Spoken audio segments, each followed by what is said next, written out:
Hello students, आज हम बात कर रहे हैं इलेक्ट्रिक डायपोल की। तो a system of two equal and opposite charges plus Q and minus Q separated by a small distance 12 apart is called electric dipole. तो आपके पास दो चार्जेस हैं प्लस क्यू और माइनस क्यू, मैग्नीट्यूड सेम है, इनके साइन अपोजिट हैं और ये दोनों सेपरेट हैं एक दूसरे से स्मॉल डिस्टेंस 12 से। तो इस सिस्टम को हम बोलेंगे इलेक्ट्रिक डायपोल। दो इक्वल एंड अपोजिट चार्जेस और उनके बीच का डिस्टेंस बहुत कम। तो हमने दो चार्जेस लिए हैं प्लस क्यू और माइनस क्यू और इनके बीच का जो स्मॉल डिस्टेंस है उसे हमने दिखाया है 12 से। तो इस सिस्टम को हम बोल देंगे इलेक्ट्रिक डायपोल। तो इनके एग्जांपल हैं जैसे HCl और H2O मॉलिक्यूल्स। तो इन मॉलिक्यूल्स में टोटल पॉजिटिव चार्ज और टोटल नेगेटिव चार्ज है, एक ही पॉइंट पर कॉन्सेंट्रेट नहीं होता है, इनके बीच में कुछ गैप होता है, इसीलिए ये एग्जांपल है इलेक्ट्रिक डायपोल के। तो ये पूरा सिस्टम एक इलेक्ट्रिक डायपोल है। कभी आपसे student total charge on an electric dipole पूछे तो टोटल चार्ज, इस पर टोटल चार्ज कितना है, प्लस क्यू और माइनस क्यू अगर ऐड होगा तो जीरो, तो टोटल चार्ज किसी डायपोल पर जीरो होता है। अब किसी इलेक्ट्रिक डायपोल की स्ट्रेंथ का मेजरमेंट करने के लिए एक क्वांटिटी यूज होती है जिसे हम बोलते हैं इलेक्ट्रिक डायपोल मोमेंट। इसे हम P से दिखाते हैं और ये इन दोनों चार्जेस प्लस क्यू और माइनस क्यू में से कोई एक चार्ज ले लेंगे Q, उसका मैग्नीट्यूड, और इनके बीच की जो स्मॉल डिस्टेंस 2L है उसके प्रोडक्ट के इक्वल होती है, तो Q इंटू 2L, तो P इक्वल टू 2QL। इसलिए the strength of an electric dipole is measured by a vector quantity called dipole moment P। It is the product of magnitude of charge Q and the small distance 2L। तो dipole moment P अगर calculate करना है तो इन दोनों charges plus Q और minus Q में से कोई भी एक चार्ज का मैग्नीट्यूड, क्योंकि इक्वल ही हैं, और इनके बीच का जो स्मॉल डिस्टेंस 2L है इनका प्रोडक्ट, तो Q इंटू 2L वो हो जाएगा P, तो P equal to 2QL। Unit क्या होगी स्टूडेंट, तो Q का यूनिट कूलाम और L का यूनिट मीटर, तो यूनिट आ गई कूलाम मीटर।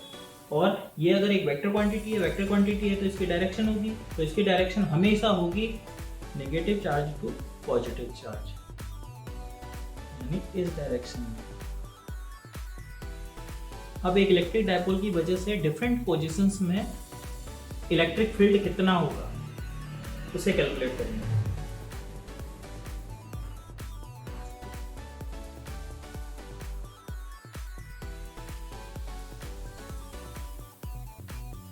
तो एक्सेल लाइन समझिए, मान लीजिए ये जो मार्कर है ये एक इलेक्ट्रिक डायपोल है, इसमें ये माइनस क्यू चार्ज है और ये प्लस क्यू चार्ज है। तो माइनस क्यू और प्लस क्यू चार्ज को ज्वाइन करेंगे, जो लाइन आएगी तो उसे बोलेंगे एक्सेल लाइन। ये लाइन इधर को भी हम कितनी ही बढ़ा सकते हैं, इधर भी कितनी ही बढ़ा सकते हैं, तो ये इसकी एक्सेल लाइन होगी। अब अगर मान लीजिए ये डायपोल ऐसे हो, ये डायपोल ऐसे रखा है माइनस क्यू प्लस क्यू, तो अब जो इनको ज्वाइन करेंगे तो लाइन ऐसे आएगी, तो अब ये एक्सियल लाइन इसकी ये होगी, तो ये एक्सियल लाइन होगी। तो डायपोल के अलोंग जो लाइन है उसे हम एक्सियल लाइन कहेंगे। तो हमने एक डायपोल लिया है AB, माइनस क्यू और प्लस क्यू चार्ज, इनके बीच का स्मॉल डिस्टेंस 2L, इसका सेंटर है O। इस O सेंटर से यानी डायपोल से R डिस्टेंस पे, O से P तक की डिस्टेंस है R डिस्टेंस पर एक पॉइंट है P, और यहाँ पे हमें नेट इलेक्ट्रिक फील्ड निकालना है इसकी वजह से।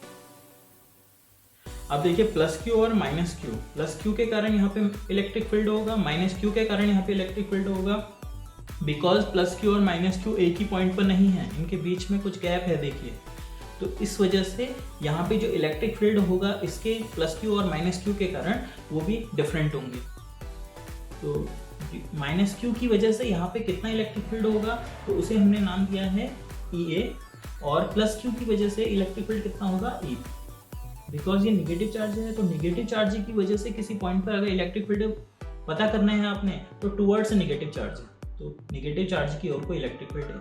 ये पॉजिटिव चार्ज है, पॉजिटिव चार्ज की वजह से इलेक्ट्रिक फील्ड फाइंड करना है तो अवे फ्रॉम पॉजिटिव चार्ज है, तो पॉजिटिव चार्ज से अवे यानी इस डायरेक्शन में EB होगा। तो हमने OP सेंटर से R डिस्टेंस पे, पॉइंट P जो है डायपोल से R डिस्टेंस पे है, O से P तक की डिस्टेंस है R, तो देन AP, A से P तक की डिस्टेंस कितनी होगी, तो यहाँ O से P तक की है R और ये डिस्टेंस होगी L, तो A से P तक हो गई R प्लस एल। इसी प्रकार O से P तक है R और ये डिस्टेंस होगी L, तो BP डिस्टेंस कितनी आ जाएगी R माइनस एल।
तो लास्ट क्लास में हमने किसी चार्ज से r डिस्टेंस पे इलेक्ट्रिक फील्ड का फॉर्मूला फाइंड किया था, equal to 1/4πε0 q upon r square.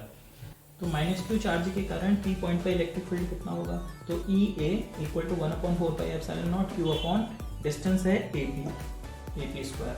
अब AP की value because r plus L है तो ये रख दिया, और इसकी डायरेक्शन P टू A। बिल्कुल ऐसे ही प्लस क्यू चार्ज की वजह से यहाँ पे इलेक्ट्रिक फील्ड कितना होगा, तो EB equal to 1/4πε0 q upon BP square. BP की वैल्यू r माइनस एल ये रख दी, और इसकी डायरेक्शन हमने पहले ही डिस्कस कर ली है B टू B। अब देखिए इन दोनों क्वांटिटीज EA और EB को देखिए। अब बिकॉज इलेक्ट्रिक फील्ड डिपेंड करता है डिस्टेंस पे, डिस्टेंस जितनी कम होगी इलेक्ट्रिक फील्ड उतना स्ट्रॉन्ग होगा। तो प्लस क्यू चार्ज से P पॉइंट की डिस्टेंस कम है compare to minus Q charge, तो EB is greater than EA। तो अब EA और EB देखिए, EA और EB अपोजिट हैं और EB is greater than EA, तो therefore net electric field at point P वो इस डायरेक्शन में होगा, और कितना होगा EB माइनस EA, तो E equal to EB minus EA। अब EB और EA की वैल्यू, EB की वैल्यू ये और EA की वैल्यू ये पुट करी हमने, इसमें कॉमन आ गया 1/4πε0 और Q, तो Q अपॉन 4πε0। यहाँ बचा 1/r minus L whole square और minus 1/r plus L whole square. इसका एलसीएम ले लिया, एलसीएम में ये दोनों ही आ गए, r minus L whole square, r plus L whole square. तो यहाँ आया r प्लस एल का होल स्क्वायर और यहाँ पे आ गया r माइनस एल का होल स्क्वायर, खोल दिए तो ये कैंसिल हो गया, आ गया 4r है। अब इसको थोड़ा रीअरेंज किया, 1/4πε0 2 को ये लिखा है, 4 को ये लिखा है 2 इंटू 2ql इंटू r, तो 4qrl upon r square minus L square whole square.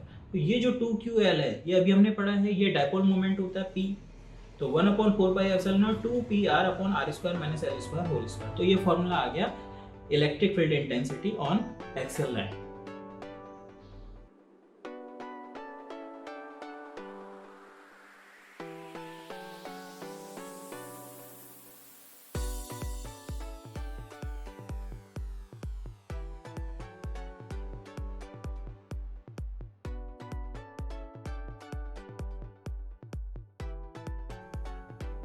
तो ये मेन फॉर्मूला है स्टूडेंट। इसका एक स्पेशल केस भी है, अगर ये डायपोल बहुत छोटा हो, मतलब ये जो 2l लेंथ है ये इस r लेंथ के कंपेयर में बहुत छोटी है, तो if dipole is short then 2l is less than x, तो ये l स्क्वायर r स्क्वायर के कंपेयर में नेग्लिजिबल होगा, तो इसे हम नेग्लेक्ट कर लेंगे l स्क्वायर को। तो E इक्वल टू आ जाएगा 1/4πε0 2pr upon r square whole square, l square 0 हो गया, तो ये एक r से r कैंसिल हो जाएगा, तो 2p अपॉन r क्यूब, तो E equal to 1/4πε0 2p upon r cube.